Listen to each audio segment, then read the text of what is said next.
Hey guys, it's Kathy with FUMSnow.com, and I am bringing you this week's FUMS 6-pack, which is the top 6 topics in MS for this week. Ready? Let's go. Number 1, can MS cause dementia? That's scary, right? I think anytime any of us experience any cognitive issues, we go there, right? And I was curious about that and went looking around, and guess what? Well, there's a really interesting article, and I linked to it in this week's FUMS 6-pack. Number 2, I'm trying to go fast because my daughter said that I'm taking way too much time. Number 2, use of mild to moderate DMTs predicts switching to other DMTs. That's interesting. This reminds me of when I was diagnosed in 2008. They utilized what was called step therapy, and you started at like the least efficacious and moved up. So I understand the notion of wanting the least amount of drug on board that is in fact going to help you. I get all that, but come on, this is a degenerative progressive disease. Let's like hit it hard. That's what I think. So that also is why I think that mild to moderate DMTs predicts switching to other DMTs, because it's not doing what it needs to do. Okay, number 3, altered immune B-cell metabolism drives inflammation in MS. We got to find every avenue that is driving inflammation and squash it, right? Interesting article. Number 4, a single drop of blood could soon reveal your risk of developing MS. Oh, I'm telling you, this notion of my kids getting MS haunts me since I heard you have MS. And this is really exciting stuff. I'm kind of a dreamer about, I'm getting ahead of myself, but just think if just a single drop of blood could predict your risk and maybe what you could do to mitigate your risk with that knowledge. Knowledge is power, right? Anyway, okay.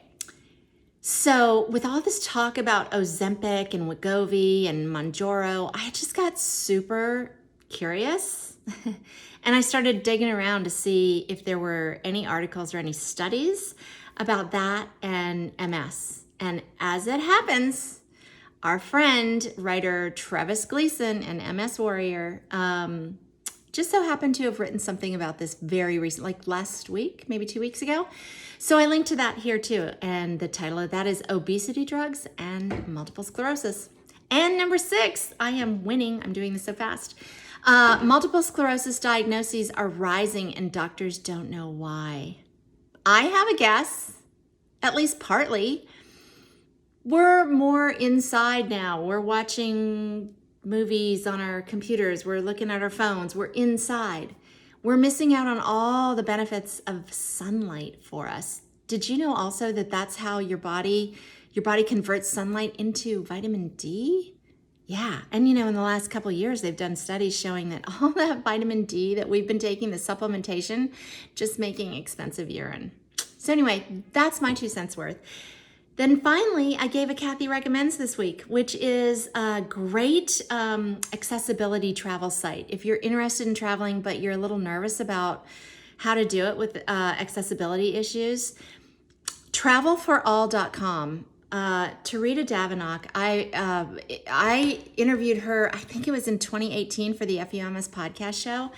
And yeah, she does a great job. She and her staff do a great job in hooking you up with great places to go and making sure of all the details for a very smooth travel experience. So if you're interested, go to travelforall.com.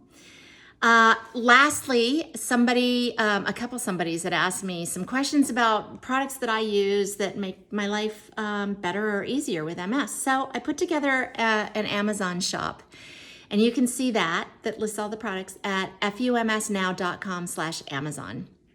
So that's it. I think I did that pretty quickly. If you want to get this FUMS newsletter, it's the 6-pack newsletter every week delivered to your inbox, just go to FUMSnow.com/6-pack and sign up, and you'll get this and the links to these articles and studies every week. And don't forget to say FU to MS every day.